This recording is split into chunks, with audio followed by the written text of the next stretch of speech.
பிலியல் adoption என்று சொல்றோம்ல, சந்தான தத்தெடுப்பு. உண்மையிலேயே கடவுளுடைய பிள்ளையா நாம் மாறுறோம்னா அவர் நம்பல. கடவுள் அப்பான்னு அழைக்கிறது ஒரு மரியாதை நிமித்தமாக அழைக்க வேண்டும் என்றுதான் நம்பினாரே தவிர உண்மையிலேயே அவர் நமக்கு அப்பாவாக மாறப்போகிறார் என்று அவர் நம்பவில்லை. அவர் கடவுளை கடவுளாக பார்த்தார், அப்பாவாக பார்க்கவில்லை. மார்ட்டின் லூத்தர் அப்படின்னு என்ன, கடவுளை கடவுளாக பார்ப்பது என்ன, அப்பாவாக பார்ப்பது. எல்லா மதமும் கடவுளை கடவுளாக தான் பார்க்கிறது.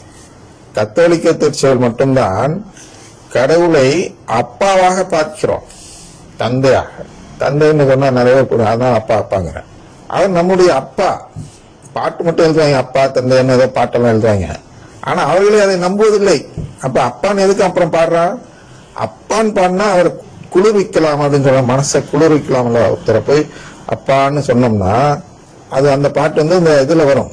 இதுல திருமந்திரம் அப்படின்லாம் இருக்கும்.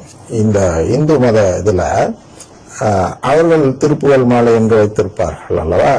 அதில் வரக்கூடிய பாடல்லாம் அந்த கடவுளை அப்பா அப்பா என்று அழைப்பார்கள்.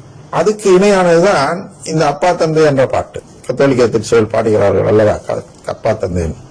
அது உண்மையிலேயே உணர்ந்து அந்த அப்பா தந்தை என்று எழுதப்பட்ட பாட்டு அல்ல. அதுக்கெல்லாம் அப்படி சொல்லிட்டு போட்டா டைம் ஆகும். அப்படி என்னன்னா அந்த உணர்வு அற்றவர்கள் தான் அருங்குடை இயக்கத்தில் இருக்கிறார்கள். அந்த அருங்குடை இயக்கத்தை சேர்ந்தவர் தான் அந்த பாட்டு எழுதியவர்.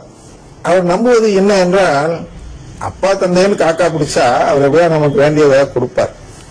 குறிப்பா ஊனியல்பு நாட்டத்திற்கு தேவைப்படும் தேவைகளை கொடுப்பாருங்கிறது அந்த நோக்கத்தில் தான் அதை பாடுகிறார்களே தவிர அந்த அப்பா தன்னை தத்தெடுக்க வேண்டும் என்ற நோக்கத்தில் பாடப்பட்ட பாட்டு அது அல்ல.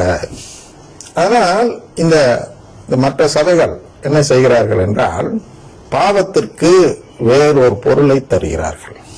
அந்த வேறொரு பொருளை தந்து 500 ஆண்டுகளாக அந்த திருச்சபைக்கும் அந்த கருத்தை புகுத்தி விட்டார்கள். அதன் அடிப்படையில் தான் பாவம் செய்யும் திருச்சபை நம் திருச்சபை என்று சுட்டிக்காட்டும் விதத்தில் என்ன செய்கிறார்கள் என்றால், நம்மை பார்த்து குறை கூறுகிறார்கள். என்னென்ன பாவம் செய்கிறோம் என்று சொல்லும் பொழுது, உருவ வழிபாடு செய்யக்கூடிய சபையாக அந்த கத்தோலிக்க சபை இருக்கு, அதுல இருந்தீங்கன்னா நீங்களும் கடவுளுடைய கோபத்துக்கு ஆளாயிருவீங்க, வழியா வந்துருங்க. அதே மாதிரிதான் சிலை வழிபாடு. அப்ப சிலைக்கும் உருவத்துக்கும் என்ன இருக்கிறது? உருவம் என்றால் அந்த படம் வரைஞ்சா கூட அது உருவம். சிலை என்றால் அந்த சிற்பம் செதுக்கப்பட்டதும் அது சிலை. அதான் அவங்க சொல்றாங்க, நான் சொல்றேன். நான் எல்லாத்துக்கும் வர அர்த்தம் சொல்லுவேன். ஆனால் சிலை வழிபாடு அப்படின்னா சிலையை வச்சு வழிபட்டால் சிலை வழிபாடு. இவங்க சுரூபங்களை வைத்து வழிபடுகிறார்கள். அதனால் அது சிலையை வழிபடும் செயல் அப்படின்னு சொல்லி கொடுக்குறாங்க. ஏன் அவங்களுக்கு அது சிலையாக தோன்றுகிறது? ஏன் நமக்கு அது சிலையாக தோன்றவில்லை? உருவமும் சிலையும் சேர்த்தே சொல்கிறேன். படங்கள் இருக்கின்றன. திருச்சபை ஆலயங்களில் சென்றால், கத்தோலிக்க திருச்சபையில் ஆலயங்கள் உள் செல்லும் பொழுதும் கத்தோலிக்கர் வீட்டுக்குள் செல்லும் பொழுதும் நாம் என்ன பார்க்கிறோம் என்றால், புனிதர்களின் உருவப்படம், இயேசுவின் உருவப்படம் என்றெல்லாம் பல உருவப்படங்கள் இருக்கின்றன.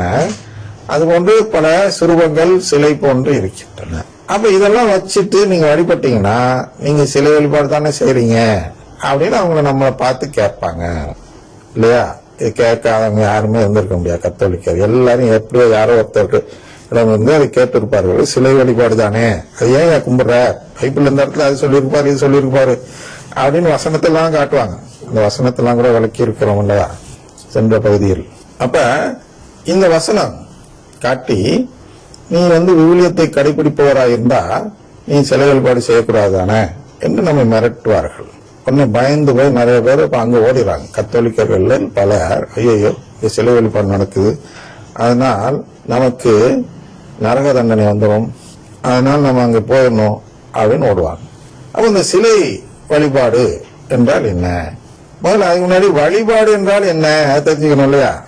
வழிபாடுன்னா என்னன்னா, இந்த இடம் தான் மகன் எனப்பட தகுதியற்றவன் அப்படின்னு சொல்றப்ப, ஆண்டவரே நான் மகன் எனப்பட தகுதியற்றவன், ஆனால் என்னை ஒதுக்கிறாங்க, தயவு செய்து என்னை தயவு செய்து உங்கள் பிள்ளையாக தேர்ந்தெடுத்துக் கொள்ளுங்கள், தத்து பிள்ளையாக என்று நாம் அவரிடம் வேண்டினால் அதற்கு பேர் கடவுளுக்கு ஏற்புடைய வழிபாடு.